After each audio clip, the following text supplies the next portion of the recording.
950 centimeters in feet? First of all, we need to know the value of 1 centimeter in feet. It's always 1 centimeter equals 0.03280839895 feet. Now we have to multiply 0.03280839895 by 950.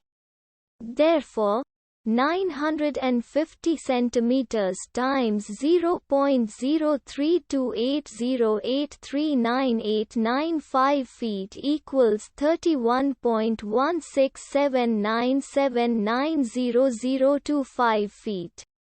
So, in other words, 950 centimeters equals 31.16797900025 feet.